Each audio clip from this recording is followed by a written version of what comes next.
La bendición y la paz de Dios nuestro Padre y del Señor Jesucristo sea con todos ustedes. Anteriormente vimos ser sabio tiene sus ventajas. Hoy, ¿qué es y cómo entender la gracia de Dios? Bueno, pues miren, así como la Escritura nos enseña algunos tipos de fe, como por ejemplo la fe salvadora, o como característica del Espíritu Santo, o como ejemplo de la fe de Jesús, también nos presenta varios tipos de gracia.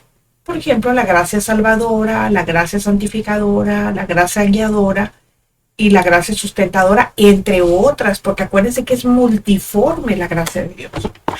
Hoy veremos la gracia salvadora y justificadora, que es de la que más se habla y es la que más se conoce como tal, ¿verdad? Se conocen todas, pero no se saben identificar. Entonces, vamos a ver lo que dice Tito 2, 11 al 14. Porque la gracia de Dios se ha manifestado trayendo salvación a todos los hombres, enseñándonos que negando la impiedad y los deseos mundanos, vivamos en este mundo sobria, justa y piadosamente, aguardando la esperanza bienaventurada y la manifestación de la gloria de nuestro gran Dios y Salvador Cristo Jesús, quien se dio a sí mismo por nosotros para redimirnos de toda iniquidad y purificar para sí un pueblo para posesión suya, celoso de buenas obras. En este pasaje se nos enseña la gracia de Dios como el favor gratuito que Dios nos da para responder a su llamado de llegar a ser sus hijos adoptivos, para llegar a ser partícipes de la naturaleza divina y gozar la vida eterna. Dice que esa gracia, o sea, el favor gratuito de Dios, se ha manifestado trayendo salvación. Y eso se ha hecho real. Eso es porque durante mucho tiempo solo se hablaba de ella, pero estuvo escondida hasta llegado el tiempo de manifestarse en su don inefable. Esa es la forma de describir la grandeza del regalo que Dios nos dio. Ese Dios se refiere a la persona y obra de Jesucristo. Y es que debido a ese regalo divino, nosotros podemos disfrutar de la nueva vida que solo Dios nos puede dar. Y sabe que lo que nos está dando en Cristo es lo más importante, lo más valioso, lo más maravilloso que podemos recibir en este mundo.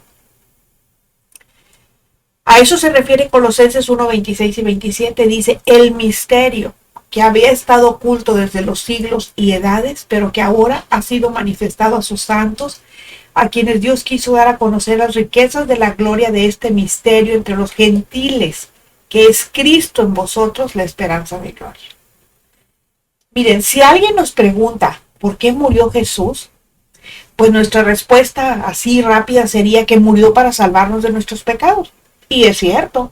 Así lo dice 1 Corintios 15:3, que dice que Cristo murió por nuestros pecados según las Escrituras. Pero esa no es la respuesta completa. Eso sería solo pensar en términos de lo que significa para nosotros, pero no lo que significaba para él. El versículo 14 de Tito dice que Cristo se dio a sí mismo por nosotros para redimirnos de la iniquidad. Esto es porque cuando pecamos, nosotros mismos nos estamos vendiendo, ¿qué digo yo? Vendiendo, regalando voluntariamente a Satanás.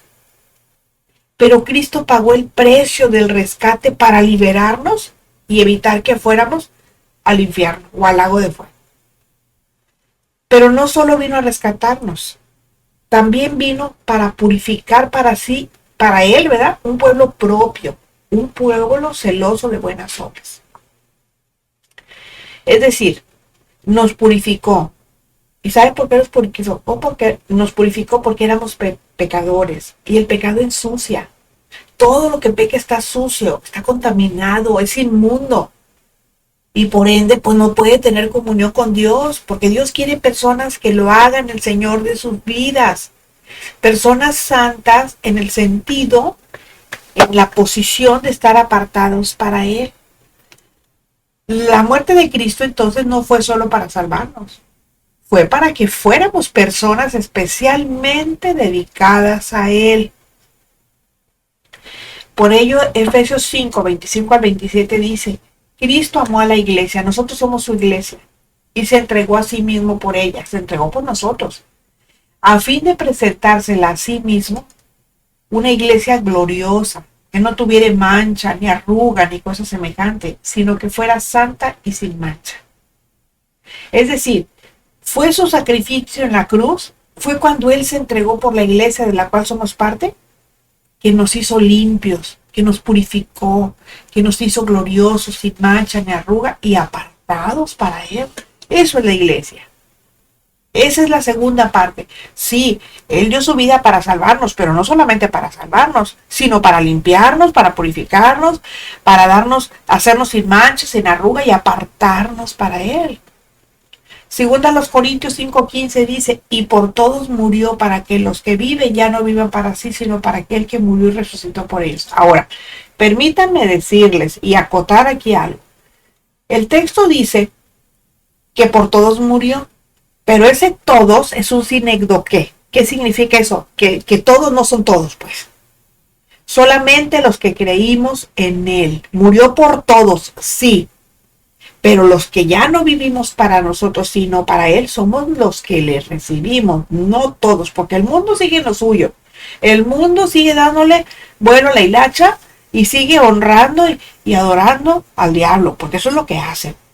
Porque miren, en el mundo no hay personas bonitas, ni feas, ni ricas, ni pobres, ni buenas, ni malas. En el mundo nada más hay hijos de Dios e hijos del diablo. Esos somos los que vemos en el mundo. Esta es la razón del por qué Cristo murió en nuestro lugar, para que nuestra antigua vida rebelde también muriera en la cruz. Y cuando nosotros fuimos liberados del pecado, pudiéramos vivir una vida nueva, ya no rebelde, ya no obsesionada con nosotros mismos, sino viviendo para Él, quien es el verdadero Señor. Y cuando decimos que morimos en la cruz junto con Cristo, significa que nuestra antigua manera de vivir ha terminado. Segundo los Corintios 5:17 dice, de modo que si alguno está en Cristo, nueva criatura es. Las cosas viejas pasaron, y aquí todas son hechas nuevas.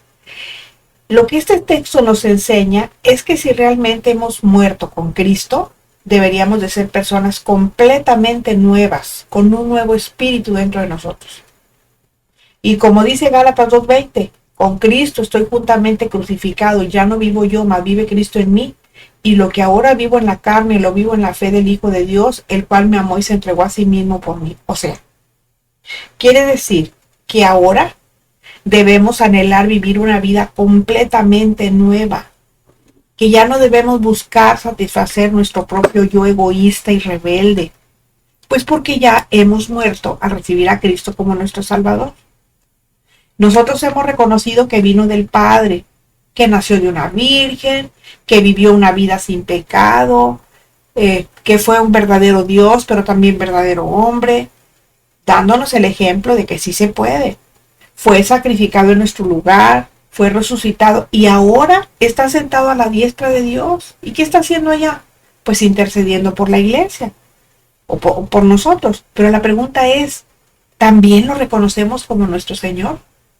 Porque creo que todos entendemos el concepto de Salvador. De hecho, es la primera parte de nuestra salvación. Pero lo que la gran mayoría no entiende, aunque le llame Señor, es la segunda parte. ¿Qué es eso? Pues que Jesucristo también necesita convertirse en el Señor de nuestra vida. Y hay una gran diferencia entre ser Salvador y ser Señor. Miren, en la Biblia encontramos la palabra Señor escrita o bien con todas las letras en mayúscula o con solo la inicial. La que está escrita con todas sus letras mayúsculas representa el nombre de Dios. Y una de las acepciones para la palabra Señor es que se trata de una persona que tiene autoridad. Entonces, alguien a quien llamamos Señor merece nuestro respeto. Y obviamente, pues también nuestra obediencia, porque estamos reconociendo su autoridad. Y nuestra sumisión a su autoridad implica nuestra voluntad de obedecer sus mandatos. El punto es, miren, que cuando una persona recibe a Jesús, no solo debe hacerlo como Salvador, sino también como Señor. Para hacerlo nuestro Salvador, lo único que se requiere de nosotros es que creamos. Pero para hacerlo nuestro Señor, ahí ya no podemos decidir por nosotros mismos. Eso es lo que significa. Sino que ahora estamos haciendo su voluntad. Esto es porque cuando lo hacemos el Señor de nuestra vida, le estamos cediendo el control absoluto y buscamos hacer su voluntad sin cuestionar. ¿Por qué? Pues porque ya estamos colocados bajo su señorío y autoridad y ahora nos ordena.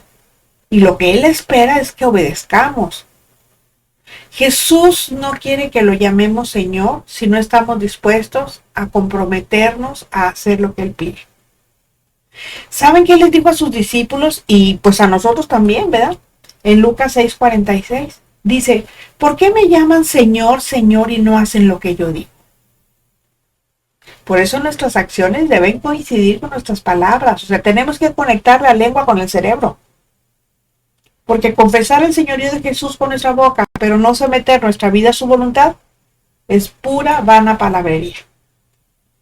Ahora la pregunta es, ya que somos conscientes de lo que significa conocer a Jesús como Señor y no solo como Salvador, ¿eso cambia algo para nosotros? ¿Jesús será verdaderamente nuestro Salvador y Señor dirigiendo cada decisión en nuestra vida? ¿Seremos obedientes y sensibles a su voz ahora que somos conscientes del compromiso que implica llamarlo Señor? ¿O solo seguiremos teniéndolo como Salvador? Porque nos cuesta dejar que su señorío interfiera en nuestras decisiones. Ahora, si lo ponemos en el lugar que merece como Señor de nuestra vida, pues vamos a tener que dejar de hacer nuestra voluntad y dejar de ser tan vanos. Es impensable que vayamos a Cristo en arrepentimiento para el perdón de nuestros pecados y seguir teniendo una vida gobernada por el diablo. ¿Por qué? Pues porque volvemos a nuestros pecados y nos revolcamos en ellos como si nada hubiera sucedido, nos regodeamos en ellos. Dice 1 Corintios 10:31, dice, si pues coméis o bebéis o hacéis otra cosa, háganlo todo para la gloria de Dios. ¿Qué quiere decir eso? Que si ya hemos sido rescatados y salvados por la gracia salvadora y justificadora de Dios, es para que vivamos una nueva vida de santidad. Porque la evidencia de que somos salvos no es que no tengamos malos deseos. Es que ahora estamos en guerra contra ellos. Y si no estamos en guerra contra el pecado, pues no podrá haber paz entre Cristo y nosotros. A esto se refiere la gracia salvadora, al favor inmerecido de Dios para salvar a la humanidad caída. Y hay que entender que Dios ya proveyó el medio, a Cristo. Pero para que el hombre sea salvo del lago de fuego y azufre, pues tiene que creer en el Evangelio y recibirlo, porque Dios no le impone nada a nadie.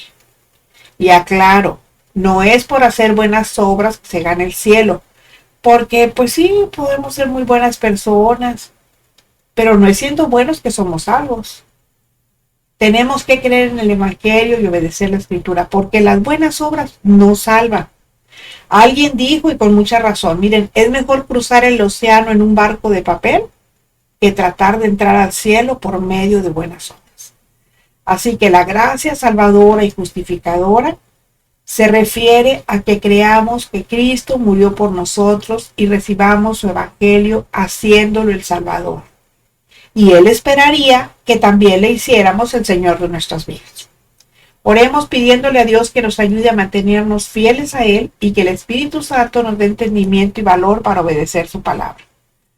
Para que quienes se encuentren en una congregación escuchando herejías y falsas doctrinas de demonios que solo los distraen y hacen perder el tiempo, salgan corriendo sin ver atrás. No sea que se conviertan en estatua de sal y su corazón se endurezca por la insensibilidad. Y usted crea por lo que lee en su propia Biblia. No sea perezoso, no sea negligente. Investigue, estudie, escudriñe, medite en la Escritura. Sáquela, quítela del librero donde se está empolvando. No se quede solo con lo que aquí se le enseña. Eso es ser irresponsable. Y si escuchó hasta este punto, significa que está interesado en conocer más acerca del Dios en quien ha puesto su fe. Y si le edificó, regálenme un like para que YouTube dé a conocer esta reflexión y más personas lo escuchen. Lo espero la próxima semana cuando volveremos a encontrarnos en nuestro jueves de estudio. Dios le bendiga.